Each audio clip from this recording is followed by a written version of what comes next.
তারেক রহমান বাংলাদেশের নতুন প্রধানমন্ত্রী ও বিএনপির চেয়ারম্যান। তারেক রহমান জন্ম 20 নভেম্বর 1968, ঢাকা। শহীদ প্রেসিডেন্ট জিয়াউর রহমান ও সাবেক প্রধানমন্ত্রী বেগম খালেদা জিয়ার জ্যেষ্ঠ পুত্র। তিনি বাংলাদেশ জাতীয়তাবাদী দলের চেয়ারম্যান এবং বর্তমানে বাংলাদেশের 11তম প্রধানমন্ত্রী। শৈশবে মুক্তিযুদ্ধের সময়কাল দেখেছেন। ঢাকা রেসিডেন্সিয়াল মডেল কলেজ ও ঢাকা বিশ্ববিদ্যালয় থেকে শিক্ষা গ্রহণ করেন।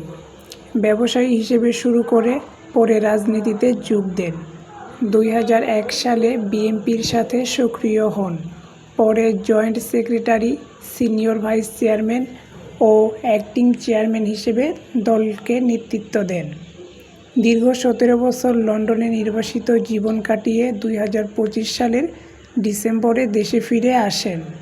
2026 সালের নির্বাচনে বিএনপির নেতৃত্বে বিপুল জয়লাভ করে 17 ফেব্রুয়ারি প্রধানমন্ত্রী হিসেবে শপথ নেন।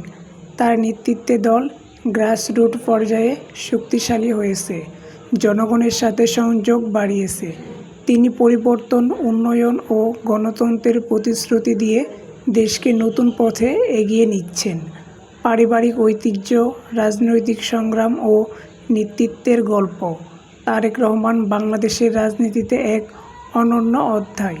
তোমাদের কি মনে হয়? কমেন্টে জানাও।